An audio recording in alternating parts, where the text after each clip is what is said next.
Brothers will fight and kill each other. Sisters' children will defile kinship. It is harsh in the world, whoredom rife. An axe age, a sword age, shields are riven. A wind age, a wolf age, before the world goes headlong into Ragnarok. Hey everyone, and welcome to Comic Island. My name is Ronnie, your host for this video, and today we're going to be talking about Fire Lord Surtur in anticipation for the upcoming film Thor Ragnarok in theaters November 2nd, which features one of the Asgardians' most deadliest foes ever, Fire Lord Surtur. So sit back, relax, and let's talk about this fiery demon. This is Understanding Fire Lord Surtur. Fire Lord Surtur was a gigantic fiery demon every Asgardian has ever feared. He possesses evil intelligence and vast power on a cosmic level beyond the comprehension of mortal beings. Standing over 1,000 feet tall and wielding an enormous fiery sword, Fire Lord Surtur is one of the most powerful enemies of Asgard and mortals across the 9 realms. Though often imprisoned in various realms, including ones in the core of the earth itself, Surtur has been freed from imprisonment a few times and has caused havoc each and every time. None of those times have been more as Ragnarok, an apocalyptic event that led to the demise of Asgard and the countless deaths of Asgardians. Before I get into the details of the ending of Asgard, let's first talk about Surtur himself, where he comes from and his capabilities. Surtur first appeared in Journey into Mystery number 97, 1963, Surtur's War in Thor number 349 to 353, various crossovers and Thor comics over the years. Fire Lord Surtur is depicted as an immense and malevolent being of apocalyptic destruction. Surtur possesses gargantuan strength, easily surpassing that of Thor, and has the ability to generate intense heat and fire. He is also capable of interdimensional travel, levitation, cosmic energy manipulation, and much more. This fiery Marnock demon is one not to be trifled with. So how can a behemoth like Surtur ever be defeated? Well, it's known that Surtur is vulnerable to intense cold. There is one other being powerful enough to defeat the Fire Lord, one of the most powerful beings active in the entire Marvel Universe, the All-Father, Odin.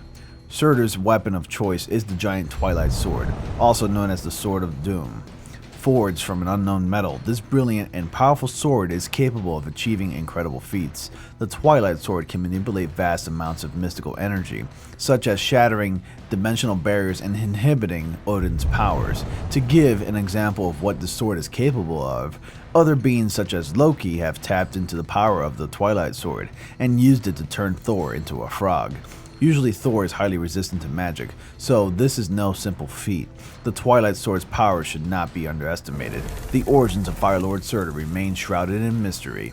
It is presumed that Surtur came from Muspelheim, which is the land of fire giants, and at some point he became their ruler. If you've seen Thor: The Dark World, we get a sneak peek of Muspelheim in the scene where the 9 realms are aligning. It was an awesome Easter egg, and it's definitely something I've always wanted to see in a Thor film. Fire Lord Surtur may not have an origin, but Surtur had his first meeting with Odin, along with the All-Father's younger brothers, Vili and Ve, where they traveled to Muspelheim to speak with the Fire Lord. Surtur announced that he would destroy the world in flames using his Twilight Sword. Of course, Odin, being the protector of Midgard, suggested that the sword should be destroyed and flames extinguished. Surtur didn't reciprocate well to the suggestion and attacked Odin and his brothers with an army of fire demons. Odin and the brothers were able to hold him off and managed to destroy the sword and extinguish the flames. Odin fled but realized his brothers were left behind along with Surtur. Surtur managed to kill both of Odin's brothers. Surtur once nearly achieved his goals of destroying Asgard and Midgard when he was freed by Loki, and began Ragnarok. The mighty being wiped out all the Asgardians except Thor, Loki, and Odin. Seeing the sheer power of Surtur, Loki quickly realized his mistake and joined his family in battle against their almighty enemy. Fire burned through the home of the Asgardians, while endless power flowed from the All-Father and his children as they wound up battling across the Bifrost Bridge. With extreme difficulty, they successfully defeated Surtur. Yet, this victory came at a great cost. Odin was left trapped with Surtur in a dimension between life and death, where Surtur had stored a part of his essence so he couldn't be. In this limbo dimension, both Surtur and Odin battle to death for eternity, being reborn every day only to repeat the process. Thor has made an offer to help his father escape from the realm, but Odin decides to remain behind to protect the earth from the fire demon forever, though eventually Odin and Surtur escape. And that is just about everything you need to know before going in to see Thor Ragnarok.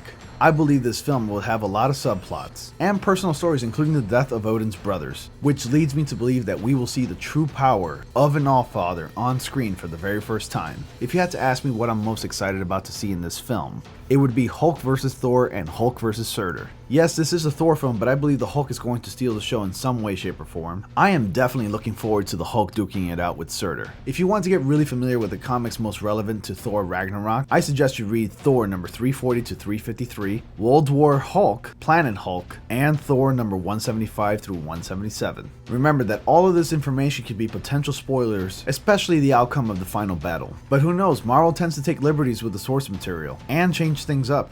So we'll see. Tell me what you all would like to see in Thor Ragnarok and give me your predictions on the final climactic battle. Once again, I'm Ronnie, and be sure to like this video. Subscribe for more comic videos here on Comic Island. And if you like Comic Island and want to support our channel, check out the link of our Patreon page in the video description down below to find out how. Also, if you want to get to know me better, be sure to check out my YouTube channel, Used to Astonish, where we discuss comics, movies, games, and more. Thanks for watching, everyone, and I will see you all in the next comic panel.